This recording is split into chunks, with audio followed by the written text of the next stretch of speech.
Pada fakta unik kali ini, On The Spot akan mengangkat seputar rumah-rumah yang katanya menjadi favorit makhluk-makhluk gaib untuk dijadikan tempat tinggal. Rumah yang dimaksud wujudnya bukan seperti rumah yang dihuni manusia. Berikut tempat tinggal yang konon biasa menjadi favorit makhluk gaib.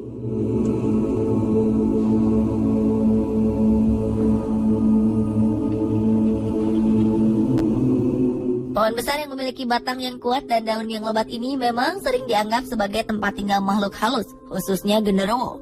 Ukuran beringin yang kebanyakan lebar dan tinggi, ditambah sulur-sulur yang menjuntai, menambah kesan misterius pada pohon beringin. Tumbuhan ini seringkali dianggap keramat bagi penduduk di sekitarnya. Tak jarang kita menemukan sesajen di bawah pohon beringin. Tidak hanya sesajen, beberapa tempat malah menyematkan kain khusus sebagai pakaian dari pohon beringin. Apalagi pohon beringin yang usianya ratusan tahun. Pohon beringin yang paling terkenal dengan mitosnya adalah beringin kembar yang ada di alun-alun kota Yogyakarta. Disebut kembar karena di alun-alun tersebut terdapat dua pohon beringin yang berukuran sama besar berdiri berdampingan. Beringin kembar ini terkenal dengan tradisi masanginnya, yaitu permainan melewati kedua beringin tersebut dengan mata tertutup.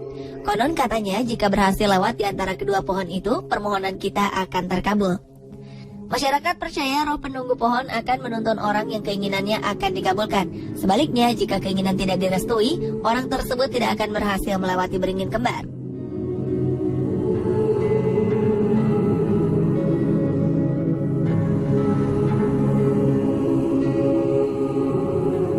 Seperti awalnya diciptakan, cermin memiliki fungsi untuk memantulkan bayangan manusia agar kita dapat melihat penampilan diri sendiri. Namun di banyak budaya, cermin dipercaya sebagai portal dimensi antara dunia nyata dan dunia gaib. Banyak ritual memanggil hantu atau berkomunikasi dengan hantu yang sering melibatkan cermin. Salah satu contoh cermin yang dipercaya sebagai tempat tinggal makhluk halus adalah cermin dalam rumah Myrtle's Plantation. Rumah ini terkenal sebagai salah satu rumah terseram di Amerika. Suatu hari, sang pemilik rumah beserta keluarganya tewas karena diracuni. Menurut kebiasaan penduduk setempat, setiap ada yang meninggal, cermin di dalam rumah harus dibalik agar roh pemilik rumah tidak terjebak dalam cermin. Namun ketika mereka akan dimakamkan, tidak ada yang ingat untuk membalik cermin di rumah tersebut. Akhirnya roh mereka terperangkap dalam cermin itu dan menghantui Myrtle's Plantation.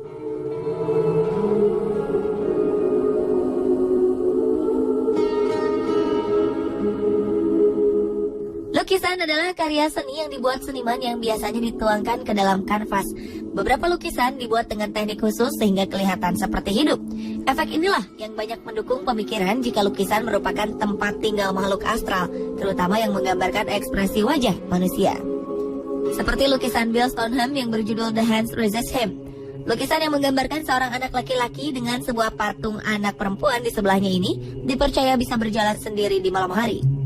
Tidak hanya itu, bahkan pemiliknya pernah melihat objek di lukisan tersebut menghilang dari kanvas. Konon katanya jika anak kecil menatap lukisan tersebut, dia bisa tiba-tiba jatuh sakit. Orang dewasa yang menatap lukisan ini akan merasakan hawa panas di sekitar lukisan. Masih banyak lagi tempat-tempat yang sering dianggap menjadi tempat tinggal makhluk gaib di sekeliling kita. Namun semuanya kembali kepada kepercayaan kita masing-masing. Nah, apalagi ya menurut Anda yang sering ditinggali oleh makhluk halus?